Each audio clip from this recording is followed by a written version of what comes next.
Welcome back to Faith Formation at Home. This Sunday's Gospel starts a series of several weeks of Gospels that are all about that same point. Be ready. Right? As the liturgical year, the church year winds down at the end of November when we celebrate Christ the King. That's the end of one church year. And then the next Sunday, the first Sunday of Advent, starts a new church year. All these next Sundays deal with being prepared for Jesus' return. And then when we get to Advent, the same theme starts again. Get ready for Jesus to come back. And then as we get closer to Christmas, the theme shifts to get ready to celebrate Jesus' first coming. All right, so that's what these stories are all about. So this week's is called the Parable of the 10 Virgins, or the Wise and Foolish Virgins, right? And the way Jesus uses this word in this story, these are just young unmarried women. Some Bibles will just translate this as maidens, right? The wise maidens and the foolish maidens. Why is he telling a story about these maidens with these lamps and being ready for a bridegroom?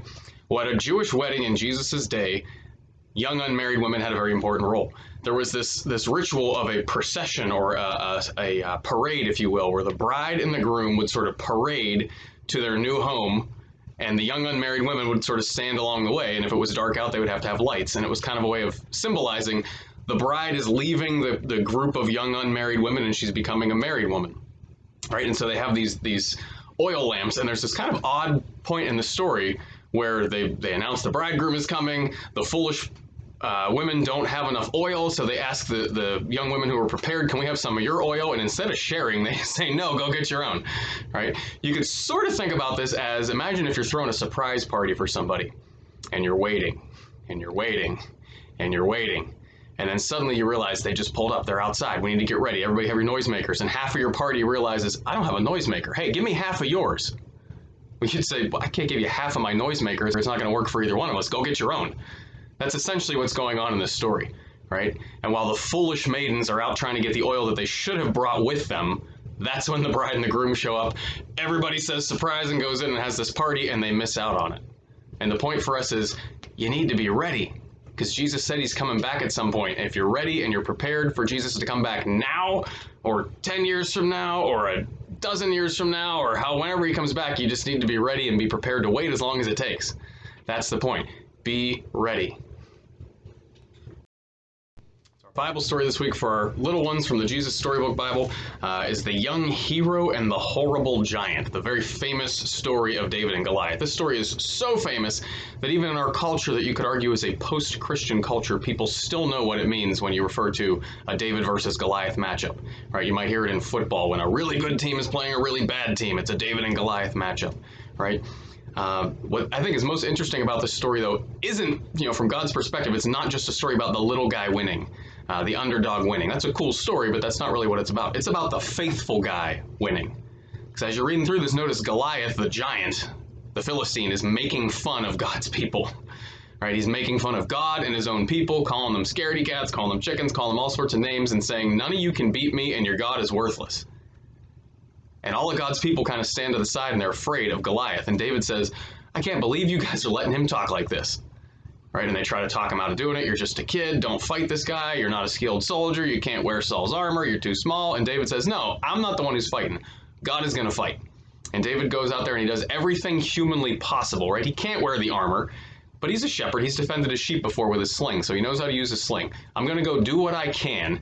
I'm going to get a sling and some rocks. I'm going to aim for the only place on Goliath's entire body that's not protected, his face, right, his forehead. And I'm going to let God do the rest. And that's exactly what happens. David does what he can. God does his part and wins the day. Later on, God is going to send another savior, or a true savior, who's going to save us from an even bigger enemy than Goliath, Satan and sin and death. And that savior is Jesus. Catechism questions this week focus on Jesus' resurrection. Thank God. Last week we ended with his death and we didn't finish the story. Right? What I think is awesome about these questions now in November, this might seem odd, we're talking about Easter in November. A lot of times we only think about the resurrection around Easter in April, right? When we're getting to the end of the school year, we're looking ahead towards summer, we're kind of moving on, and a lot of times we miss the impact of it and the import of it and the weight of the fact that Jesus died for us and rose from the dead. So now in the middle of November, the middle of the beginning of the school year, the middle of trying to sort out all this crazy schooling and ridiculousness with the pandemic and the fallout of an election and all that kind of stuff, we get to look at the centerpiece of our faith, that Jesus didn't just claim to be God and died, He claimed to be God. He performed miracles. He walked on water. He was killed, and he came back to life. Not just to the same life that he had, but to an entirely different life, a new life. How do we know that it was a new life? He had his physical body back. He told his apostles to touch him, right? But then he could do new things, right? He could walk through walls. Remember, the apostles are locked in this upper room because they're afraid of what's going to happen to them now. And then Jesus all of a sudden shows up in the room, even though the doors are locked. So either he walked through the wall or he poofed into the room. Either way, pretty cool. He couldn't do it before the resurrection. He can fly. Remember, the last thing Jesus does on earth is he ascends slowly into the clouds, into heaven. He flew in slow motion. Right? He did lots of cool other things. You could argue that Jesus shape-shifted a little bit. Right? These people who lived with Jesus day in and day out for 3 years straight, when they saw him after he rose from the dead, they didn't recognize him at first. Mary Magdalene thought he was a gardener. Peter and the others who were fishing thought he was just some guy walking on the shoreline. Right? They didn't recognize him until he wanted them to recognize him. And then all of a sudden they realized, oh my goodness, this is Jesus. Right? We'll get into the resurrection of the body in a few weeks with our catechism questions, but the really cool thing about this is what happens to Jesus's body is going to happen to your body and my body at the end of time too. We're going to get our bodies back, and they'll be glorified and risen just like Jesus's body. So you'll be able to walk through walls, shape-shift, fly, all that cool stuff. You'll be like your own little superhero. All right. The other cool thing about the resurrection is this. Even people who don't believe that Jesus rose from the dead will admit certain things that lead to belief in the resurrection. Our faith is entirely centered on that this actually happened in history. A dude died and came back to new life. That's pretty cool. So even people who don't believe that it happened will admit Jesus' tomb was empty on Easter Sunday. Nobody could find a body in a city crawling with people looking for this body to prove that Jesus didn't rise from the dead. So the tomb's empty, they can't find a body.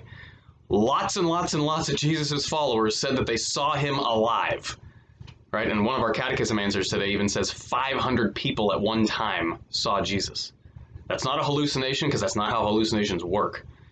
Right? So lots of people claim they saw a dead man alive again. And then even people who were vehemently opposed to Jesus, one of his own cousins, James, eventually becomes one of his disciples because he saw him rise from the dead. And then St. Paul, who used to persecute the church, was trying to kill Christians, lock them up, becomes one of the biggest cheerleaders for this Christian faith. Why? Because he saw Jesus risen from the dead after he had died. He saw him rise to new life. So all those things kind of lead to, I think he actually rose from the dead. And then all the apostles are willing to die for this.